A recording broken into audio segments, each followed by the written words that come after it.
Le Soleil se trouve à une distance de 150 millions de kilomètres de la Terre. On pourrait même poser 1 million de planètes Terre dans le Soleil. Pourtant, le Soleil est considéré comme de petite taille comparé aux étoiles géantes qui se trouvent dans l'espace. L'étoile Eta Carinae, par exemple, est 5 millions de fois plus grande que notre Soleil.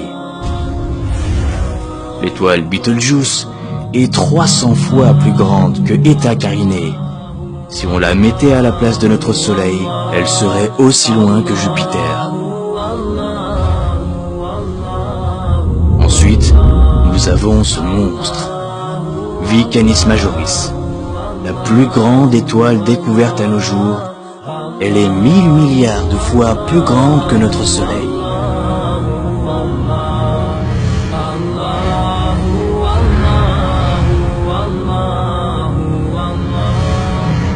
La Terre n'est plus qu'un vulgaire grain de sable.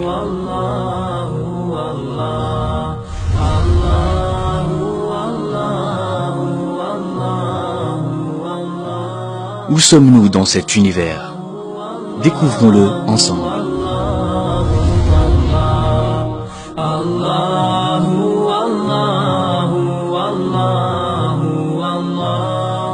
Si nous dépassons la couche thermosphère, située à environ 80 km au-dessus de nos têtes, nous verrions la Terre ainsi.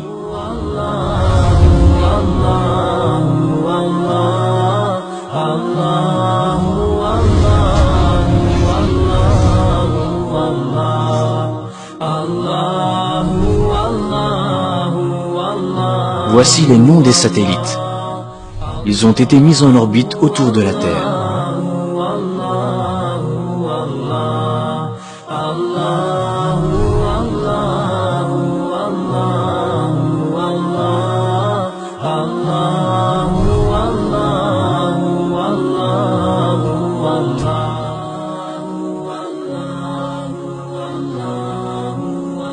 Et voici le Soleil.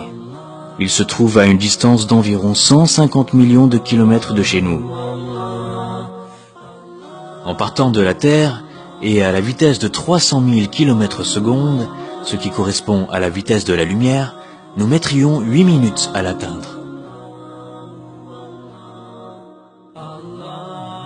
Observons à présent à quel point les orbites des planètes de notre système solaire sont étendues. Voici que l'on s'éloigne du système solaire. À une distance de 1 jour à la vitesse de la lumière, la Terre devient à peine visible. Puis à une distance d'1 année-lumière, voici la luminosité du Soleil comparée aux autres étoiles, jusqu'à ce qu'elle disparaisse. Regardez cette gigantesque sphère. Elle contient des millions d'étoiles. Nous sommes à une distance de 70 années-lumière de la Terre.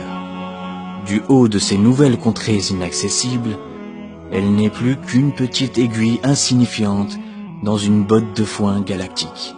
La Voie lactée est alors à 100 000 années-lumière. Puis, la Voie lactée, à son tour, devient un tout petit point parmi des centaines de milliers d'autres galaxies, et a fortiori, parmi des milliards d'autres galaxies, à une distance de 100 millions d'années-lumière. En poursuivant ce voyage cosmique, nous atteignons des distances qui défient l'entendement.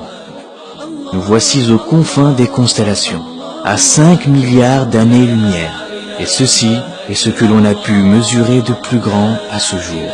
Ce sont les cartes les plus lointaines que l'on puisse observer, et les derniers reflets du Big Bang.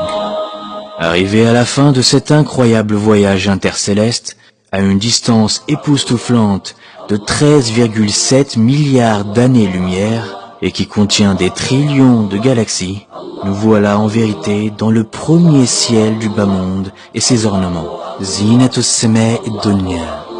Tout ce que l'on vient d'entendre et de voir, sur les étoiles et ses orbites, ses galaxies et ses astres, et si l'on se conformait aux nouvelles théories des multiverses ou métaverses, tout cela n'est autre que le ciel du Semae Dunya, le premier ciel du bas monde. Au-dessus se trouve donc un second ciel, et au-dessus un troisième, et ainsi de suite, jusqu'à atteindre 7 cieux superposés. Et conformément au hadith du prophète Mohammed sallallahu alayhi wa sallam, les 7 cieux comparés au siège d'Allah ne sont semblables qu'à un anneau jeté dans le désert. Et le siège d'Allah comparé à son trône n'est semblable qu'à un anneau jeté dans le désert.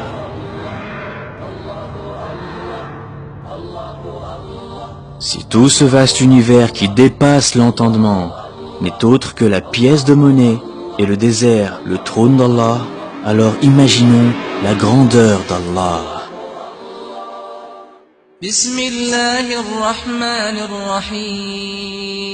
Au nom d'Allah, le tout miséricordieux, le très miséricordieux.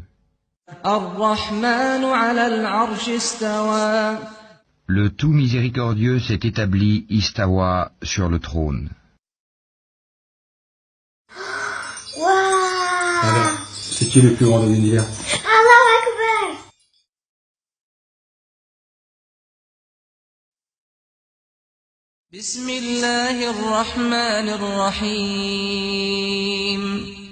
الله لا إله إلا هو الحي القيوم لا تأخذه سنة ولا نوم له ما في السماوات وما في الأرض من ذا الذي يشفع عنده إلا بإذنه يعلم ما بين أيديهم وما خلفهم ولا يحيطون بشيء من علمه إلا بما شاء وسع كرسيه السماوات والأرض ولا يؤوده حفظهما وهو العلي العظيم